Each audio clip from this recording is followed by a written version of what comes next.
پیارے حبیب صلی اللہ تعالیٰ علیہ وسلم کی بارگاہ میں درجات پانے کے لیے سب سے پہلا کام یہ ہے کہ بندے کا دل نرم ہونا چاہیے۔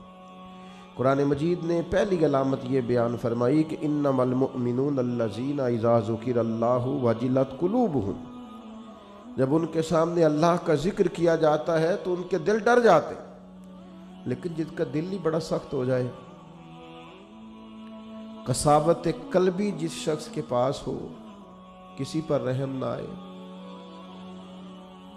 کسی شخص کو اچھا نہ سمجھے، اپنے دل میں کسی کے لیے خیر کے جذبات کبھی اسے میسر ہی نہ ہوں، کبھی اپنی آخرت کی فکر کو لے کر، کبھی اپنے اعمال کو لے کر، کبھی اللہ کی بارگاہ میں حاضری کو لے کر وہ ڈرا ہی نہ ہو، کبھی اسے احساس ہی پیدا نہ ہوا ہو، کبھی اسے خیال ہی نہ آیا ہو۔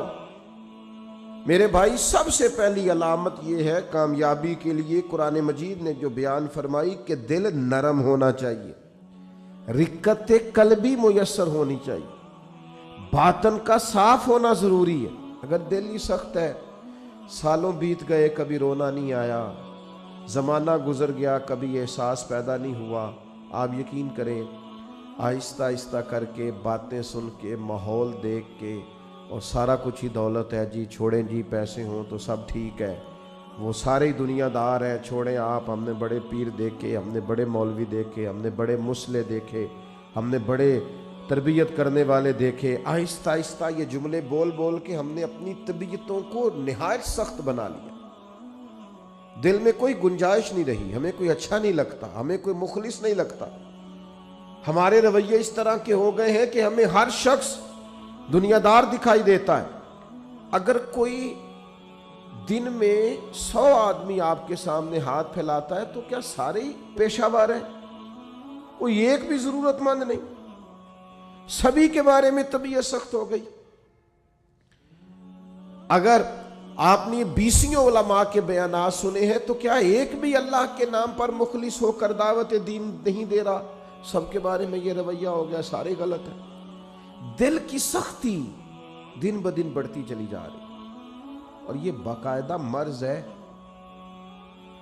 کچھ بیماریاں باقاعدہ بیماریاں نہیں ہوتی، وہ ویسے تھوڑی بہت بد پرہیزی سے انسان کے وجود میں آتی ہیں کچھ دیر کے لیے، پھر وہ کچھ دیر کے لیے چلی جاتی ہیں۔ آپ کو ڈائریا ہو گیا، آپ کو ہیضہ ہو گیا، تھوڑی دیر کے لیے زکام ہو گیا، تو یہ کوئی باقاعدہ مرض نہیں ہے، یہ موسم کے اوپر نیچے ہونے سے ہو گیا۔ لیکن خدا نہ کرے کسی کو کوئی ایسا مرض ہو جائے جو باقاعدہ مرض ہے، جو جاتا نہیں۔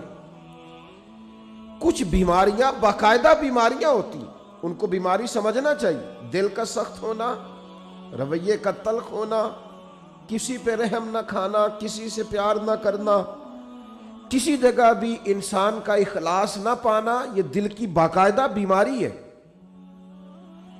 حضرت ذوالنون مصری رحمۃ اللہ علیہ کا ایک قول مجھے بڑا پسند آیا، میں پڑھ رہا تھا۔ حضرت ذوالنون مصری رحمۃ اللہ علیہ فرماتے ہیں کہ جسم کی بیماریوں کا پتہ درد سے چلتا ہے۔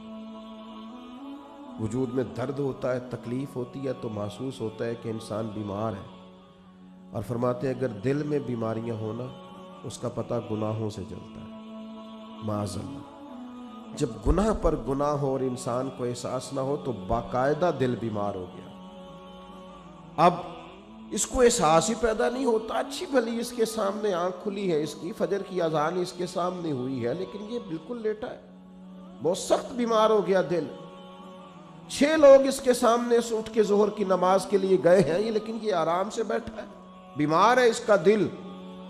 اس کے سامنے رو کے کسی نے اپنی ببتا سنائی ہے کہ مجبور ہوں، تکلیف میں ہوں، تنگ دست ہوں، لیکن اس کی بھری ہوئی تجوری ہے۔ اس نے کہا میرے پاس روز بڑے ہی لوگ آتے ہیں، مجھے پتہ ہے کتنے ضرورت مند ہیں، تو دل سخت ہو گیا۔ یہ بیماری ہے۔ اقبال کہتے ہیں دل بیدار پیدا کر کہ دل خوابیدہ ہے جب تک، نہ تیری ضرب ہے کاری نہ میری ضرب ہے کاری۔ اور ایک درویش نے کہا تھا زندگی زندہ دلی کا نام ہے، مردہ دل کیا خاک جیا کرتے ہیں؟ جن کے دل مردہ ہو گئے وہ کیسے جئیں؟ اندر ان کا بالکل مر گیا، باطن مردہ ہے، کسی چیز کا کوئی اثر نہیں، نہ کسی کلام کا، نہ کسی نعت کا، نہ کسی واز کا، نہ کسی تقریر کا، نہ کسی کے رونے کا، نہ کسی کے تڑپنے کا، کسی چیز کا کوئی اثر نہیں، تو معنی یہ ہے کہ باطن اجڑ گیا، اندر بیمار۔ اور یہ کیسے بیماری ہوتی ہے؟ سنیں، ایک تو زیادہ ہنسنے سے دل مردہ ہو جاتا ہے، زیادہ باتیں کرنے سے اور بیکار باتیں کرنے سے دل مردہ ہو جاتا ہے۔ صوفیاء نے لکھا ہے جن لوگوں کے مزاج میں تنقید ہوتی ہے ان کا دل مردہ ہو جاتا ہے، طبیعت ہی ہر وقت نقص تلاش کرتی ہے، مردہ ہو جاتے ہیں۔ اور ایک بڑی سخت بات ہمارے بزرگوں نے لکھی ہے، فرماتے ہیں جو دین کے نام کو لیں، دین کے کام کا دعویٰ کریں پر اس سے دنیا اکٹھی کریں، ان کا دل مردہ ہو جاتا ہے، باطن اجڑ جاتا ہے پورے طور۔ یاد رکھیے گا اور سمجھ لیجئے گا کہ دل کی سختی ایک باقاعدہ مرض ہے، اور صحابہ کرام علیہم رضوان اس مرض کے علاج کے لیے حضور کی بارگاہ میں باقاعدہ حاضری دیتے تھے۔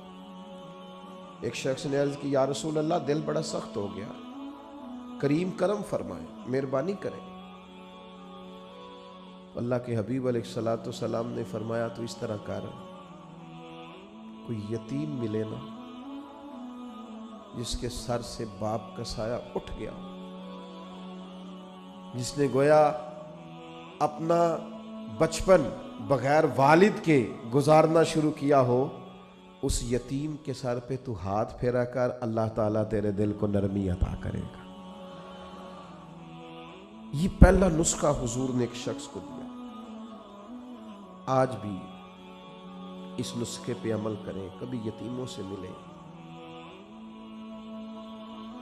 ہمارے ادارے میں نا کچھ بچے ایسے ہیں جن کے والد نہیں ہیں، ان میں سے سارے لوگ غریب نہیں ہیں، چند بہت غریب بھی ہیں، اور کچھ بچے ایسے ہیں جو گھر میں گنجائش رکھتے ہیں، لیکن آپ یقین کریں کہ وہ جن کے والد سر سے چلے گئے ہیں، اگرچہ دولت بھی ڈھیر ساری گھر میں ہے، گنجائش ہے، لیکن باپ کا چلے جانا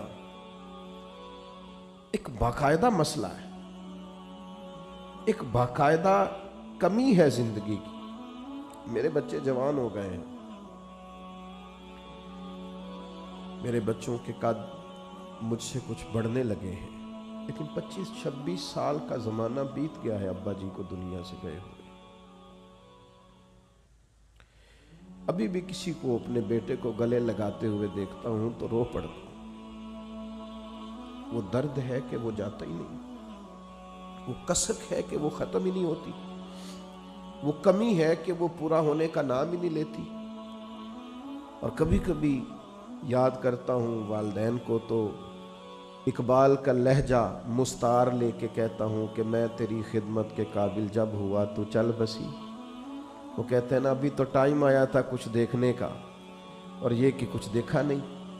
تو یتیم کے سر پر ہاتھ پھیرنے سے دل نرم ہوتا ہے، ان پر شفقت بڑھا دی جائے، کسی کو موقع میسر آئے تو ان سے پیار بڑھا دیا جائے، اس سے دل نرم ہوتا ہے۔ دوسرا، ایک شخص نے عرض کی یا رسول اللہ صلی اللہ تعالی علیہ وسلم دل سخت ہو گیا ہے، تو اللہ کے حبیب علیہ السلام نے اسے علاج بتایا، فرمایا موت کو کثرت سے یاد کیا کر، دل نرم ہو جائے گا۔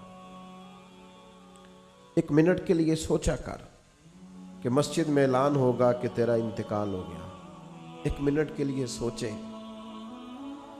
کہ وقت آ گیا جانے کا، آ گئے لوگ جمع ہو گئے، تیاری ہو گئی، اور پھر یہ کہ کونوں میں اور نکروں میں کھڑے ہو کے مشورے ہونے لگے کہ جنازے کا ٹائم کیا رکھنا ہے، اور پھر یہ کہ تصور میں اس بات کو لانا کہ سبھی موجود تھے اور سب کے سامنے قبر بنائی گئی اور قبر میں رکھا گیا اور قبر کو بند کیا گیا۔ یہ وہ تصور ہے جو دل کو نرم کرتا ہے۔ یعنی وہ اورنگزیب عالمگیر نے دنیا سے جاتے ہوئے کہا تھا کہ میرے دونوں ہاتھ کفن سے باہر نکالنا، لوگوں کو پتا چلے اتنا بڑا فرما روا دنیا سے جا رہا ہے اور خالی ہاتھ جا رہا ہے، کچھ لے کر کے ساتھ نہیں جانا، کچھ بھی۔ یہ تصور جب انسان پکا کرتا ہے نا کہ میں نے جانا ہے، دل نرم ہو جاتا ہے۔ لیکن یہاں جانے کا ارادہ کس کا ہے؟ کوئی پروگرام نہیں، جن کی عمریں بہت بڑی بھی ہو گئی ہیں وہ بھی بیماریوں کو سندیسے تو نہیں سمجھتے، وہ بھی کہتے ہیں بس وہ فلاں بد پرہیزی سے مسئلہ ہو گیا۔ یہ تو سندیسے ہیں، یہ تو پیغامات ہیں، یہ تو لوٹ جانے کے بہانے۔ جاگنا ہے جاگ لے افلاک کے سائے تلے، پھر حشر تک سوتا رہے گا خاک کے سائے تلے۔ مرنا ہے، چھوڑنی ہے دنیا، جانا ہے، کسی وقت بھی پیغام اجل آئے گا۔ اور جن کو مر جانا ہو وہ اس طرح نہیں جیا کرتے، وہ مرنے کے بعد کے لیے بھی کچھ تیاری کر کے رکھتے۔ کتنی لمبی زندگی، مثلا کتنی، آج تو جو 100 سال کا ہو جائے وہ لوگوں کو عجیب لگتا ہے، کہتے ہیں جی ماشاءاللہ 100 سال عمر۔ اچھا جی واقعی، یہ تو بھئی بریکنگ نیوز بن جاتی ہے۔ کتنا کچھ جینا، موت کا تذکرہ دل نرم کرتا۔ تیسری بات، نبی کریم صلی اللہ تعالی علیہ وسلم سے عرض کیا گیا حضور دل سخت ہو گیا ہے، تو اللہ کے محبوب علیہ السلام نے فرمایا قرآن مجید کی تلاوت کیا کریں، اللہ دل کو نرمی عطا کر دے۔ یہ قرآن مجید نا یہ شفا ہے، وَنُنَزِّلُ مِنَ الْقُرْآنِ مَا هُوَ شِفَاءٌ وَرَحْمَةٌ لِّلْمُؤْمِنِينَ۔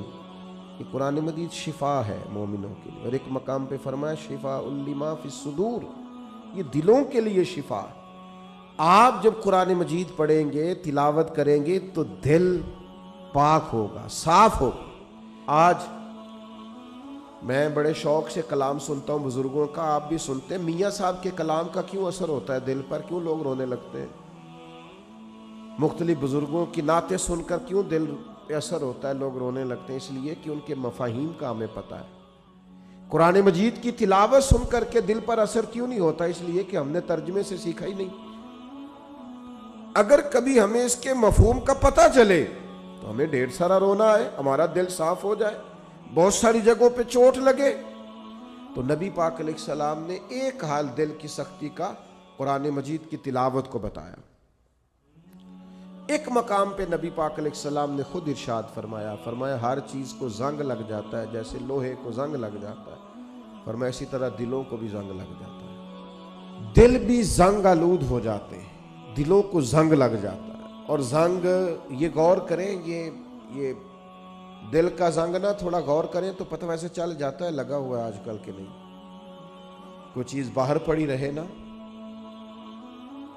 تو وہ اس کو زنگ لگ جاتا ہے، کہتے ہیں یہ بارش میں پڑی رہی، دیکھا نہیں، زنگ آلود۔ یہ دل بھی ایسے ہی پڑا رہے نا، کبھی ذکر نہ کرے، کبھی درود و سلام نہ پڑھے، کبھی تلاوت قرآن مجید نہ کرے، کبھی رات کو اٹھ کے روئے نہ، تو اس کو بھی زنگ لگ جاتا ہے۔ تو حضور نے فرمایا ہر چیز کا زنگ اتارنے کا آلہ ہوتا ہے۔ کیا کہتے ہیں؟ ہمارے لوہے کو زنگ لگ جائے تو کس چیز سے اتارتے ہیں؟ ریگ مارتے ہیں۔ حضور نے فرمایا ہر چیز کا زنگ اتارنے کا آلہ ہوتا ہے، جب دل کو زنگ لگ جائے تو اللہ کا ذکر کرو، دلوں کا زنگ اتر جائے گا۔ اللہ کی یاد کرو، تسبیح پڑھو، اللہ کی حمد کرو، اللہ کی تکبیر بیان کرو۔ یہ جو صوفیاء ذکر کراتے تھے نا، بار بار ضربیں لگتی تھی تو اس سے دل کا زنگ ہی تو اترتا تھا۔ اور ایک بات تمام صوفیاء نے لکھی ہے، وہ کہتے ہیں صحبت صالح سے بھی زنگ اترتا ہے۔ اچھے لوگوں کے پاس بیٹھیں تو دلوں کا زنگ اترتا ہے، اور برے لوگوں کے پاس بیٹھیں تو دلوں پہ زنگ چڑھتا ہے۔ آپ برے لوگوں کی صحبت میں بیٹھیں، معاذ اللہ جو دنیا دار ہیں، جو آپ کو کہیں گے چھوڑو یار تو کس چکر میں پڑ گئے، دنیا بڑی میٹھی ہے اور یہی دنیا میں ہی سارے ذائقے ہیں، آپ ایسے لوگوں کی طرف جائیں تو آپ محسوس کریں گے دل زنگ آلود ہو گیا۔ چنگیاں دے لڑ لگی ساں میری چولی چ پھل پئے، پیڑیاں نال میں رل گئی تے میرے اگلے بھی ڈول گئے۔ تو یہ بری صحبت جو ہوتی ہے یہ نقصان دیتی ہے۔ تو یہ کچھ علاج ہیں، یہ کریں، اس سے دل کا زنگ دور ہوگا۔ یہ واہ واہ سے بھی زنگ چڑھتا ہے، میرے جیسے لوگوں کی تعریفیں ہوتی ہیں نا، اور یہ بہت بڑی مصیبت ہے، اس سے بھی زنگ چڑھتا ہے۔ اس سے خوشامد، تعریف، مزاج، ہم نے دیکھا ہے۔ امام غزالی فرماتے ہیں جب کوئی علم پڑھنے کے لیے بیٹھتا ہے تو تکبر کا بوٹا لگتا ہے، اور پھر جیسے جیسے وہ علم پڑھتا جاتا ہے وہ پودا جوان ہو کے درخت بنتا جاتا ہے۔ تو یہ دولت ہو، یہ خوبصورتی ہو، یہ علم ہو، یہ کوئی عہدہ ہو، یہ بعض اوقات انسان کو فتنے میں مبتلا کرتے ہیں، دل سخت ہو جاتا ہے، گھٹن پیدا ہوتی ہے۔ دولت، ثروت، اقتدار، یہ چیزیں کساوت قلبی کا سبب بنتی ہیں۔ اور دل کی نرمی کیسے ہوگی؟ قرآن پڑھا جائے، اللہ کا ذکر کیا جائے، موت کو یاد کیا جائے، یتیم کے سر پہ ہاتھ پھیرا جائے، اچھوں کی سنگت اختیار کی جائے، تو دل کا زنگ اتر جاتا ہے۔